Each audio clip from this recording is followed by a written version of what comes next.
What's going on, guys? Welcome to another episode of Design Theater. Today we are looking at another concept artist. I am a comic book artist. My channel is primarily about promoting my own comic books, which you can find 2 free issues in the description below. But I do like to look at concept artists because they have such a strong sense of design, and I feel like I learn a lot from studying their work. And I want to share this awesome artist's work with you guys today. As usual, we'll be going through some of these images and we'll try to keep it down to about 10 minutes. So let's get into it. And per usual, I'm going to mispronounce this guy's name. Entei. All of his links are in the description below. So let's go ahead and get into it. So right from the start, one of the things it is that I love about this guy's work, or this gal's work, I'm not sure if this is a guy or a gal, is the amount of drawing it is that they do. I've got a few of their sketchbook pages here, and you'll see a lot of like idea exploration in terms of the designs, but there's just like very confident line work in all of this work, right? There's a lot of different elements going on with each one of these characters. He's got like robots, but then he's also got dogs over here, and then obviously armor. And he's really playing around with the shapes, the designs of everything.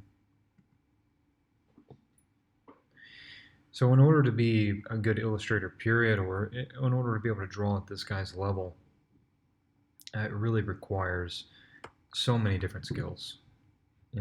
This guy is clearly, he's a master at what it is that he does, which is design. He has like these strong design skills, but also representational, which is also design as well. These faces, even though they don't really look like it, they are stylized, and that's really understanding design. It's understanding big, medium, and small shapes. Understanding that, the space on the forehead of a character, say like let's take this for example. If we look at it from the perspective of shape design, we can begin to block things off in terms of this being the big shape here, and then we have like a certain amount of space here, and then even less space in the bottom part of the face, right? So it's like things are kind of kept in a staggered proportions. All the proportions of the face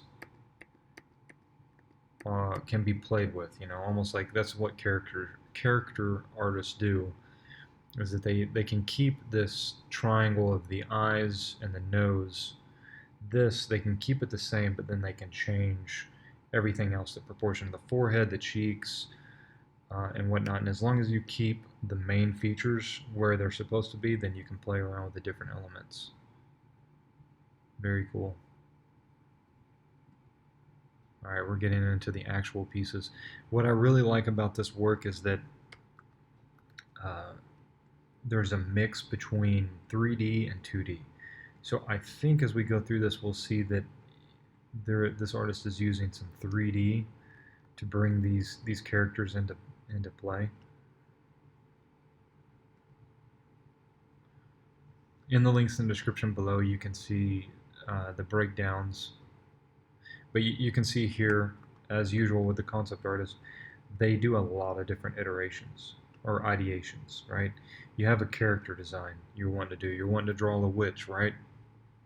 And this artist is coming up with either a lot of different designs. This doesn't feel like there's as much design exploration, but there is gesture exploration, which gesture helps tell the story of what it is that your illustration is going to be about.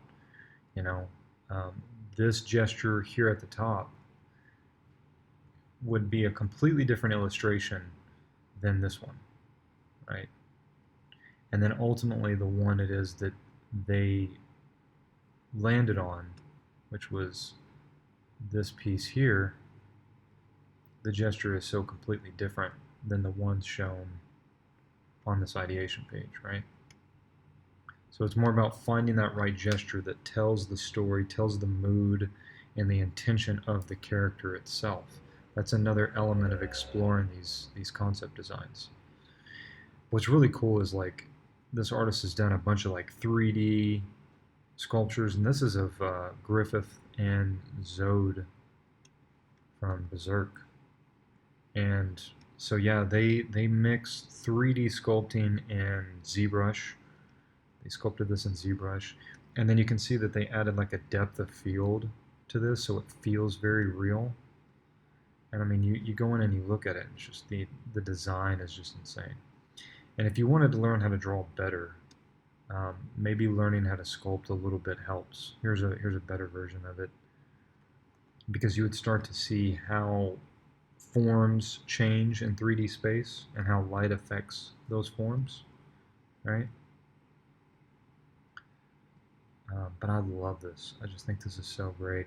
And it's so cool to see 3D and 2D mixed together. Now this is mostly just 3D, but you'll see what I'm saying in a minute. This is a mix of 3D and 2D, I believe.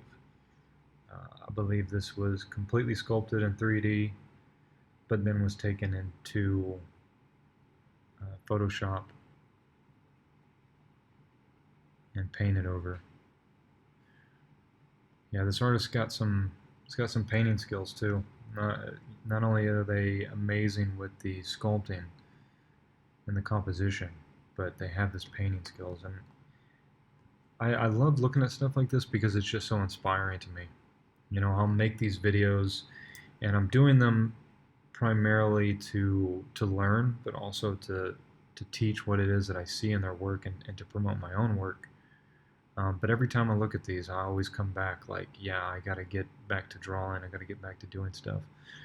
So character designs, I think that this is actually 3D.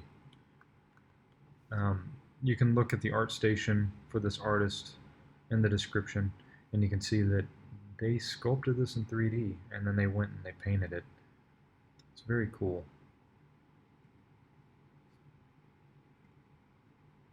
We're about to go ahead and end it. This is another example of something that as artists we should always be doing, is trying to understand composition. So, you know, not only do they have that great design skill when it comes to designing characters and understanding 3D, but also this artist also has a lot of compositional studies. I'm not sure if these are things that they made up on their own, or if this is like studies from film or from photographs. But you can see that they are not trying to go for detail. They're trying to go for the basic shapes and putting everything where it needs to be, right? Putting all the different elements where it is that they need to be. I think we got one or two more, and then we'll go ahead and call it. Yeah, we'll go ahead and call it at this one. I love this piece because it's got simple colors, yet they're vivid, and then obviously you have the personality of the character itself. Wait, actually I do have another one. Yeah, these are some more studies. These look like film studies. Yeah, doing things like this, if you want to improve your composition, this is the sort of thing to do. Doing little film studies every day, looking at a film study and trying to break it down into very basic values, a light tone, a medium tone, and a dark tone, right? And trying to get the shapes right. Not necessarily going for accuracy completely, but trying to get those shapes correct. That will really, really take your art to the next level. Okay, guys, I'm going to go ahead and call it this time. I'll have some more videos of this next week, specifically on comic art. If you're interested in getting a couple of free science fiction comics, I have my comics in the description below that you can download for free. And you can also check out my work here on this YouTube channel. Thank you guys for watching, and you have a great day.